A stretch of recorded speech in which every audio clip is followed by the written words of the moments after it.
ఈ సహస్రనామ స్తోత్రం నాకు ఎంతో సంతోషాన్ని కల్పిస్తుంది. దీన్ని ఎవరైతే నా అనుగ్రహాన్ని కోరుకుంటుంటాడో అటువంటి వాడు ఎన్నడూ విడిచిపెట్టకుండా ఈ స్తోత్రాన్ని చదువుతూ ఉంటాడు.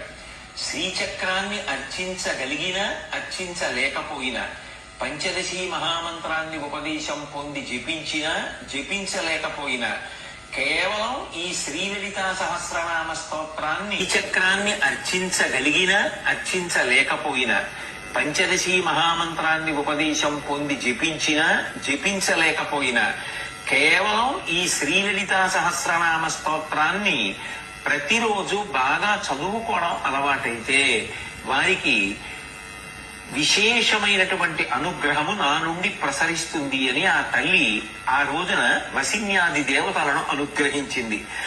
ఆ వసిన్యాది దేవతల చేత అమ్మవారి ముందు చెప్పబడినటువంటి ఈ స్తోత్రం ఏదైతే ఉందో దాన్ని తరువాతి కాలంలో హయగ్రీవుడు అగస్త్యునికి ఉపదేశం చేశాడు.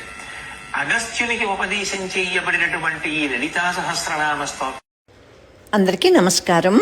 ఇప్పటి వరకును శ్రీ చాగంటి గురువు గారు చెప్పింది విన్నారు కదా. అమ్మవారు ఏం చెప్పారు లలితా సహస్రనామం గురించి అని. నాకైతే ఇటువంటివన్నీ చాలా చాలా ఇష్టం అన్నమాట. నాకులాగానే మీరందరూ కూడా చదువుకోండి. నాకు ఇప్పుడు అమ్మవారు పరిచయం అయ్యి 35 ఏళ్ళు, 1991 నేను మొదలుపెట్టింది.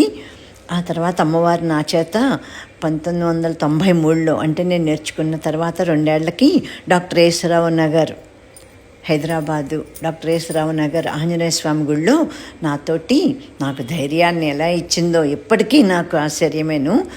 ఆమె మొదలు పెట్టించుకున్నారు. అంటే ఇది అందరికీ రావాలి, నాకు వస్తే సరిపోదు అనే భావంతో నేను మొదలు పెట్టడం, అది ఇప్పటిదాకా అలాగే నడిపించుకుంటుంది ఆ తల్లి. అందుకని ఎవరైనా సరే రానివారుంటే చక్కగా చదువుకోండి, చూసి చదువుకోండి, ముందు వినండి, తప్పులు లేకుండా ఉంటుంది. ఇప్పుడు చాలా వచ్చేసినాయి.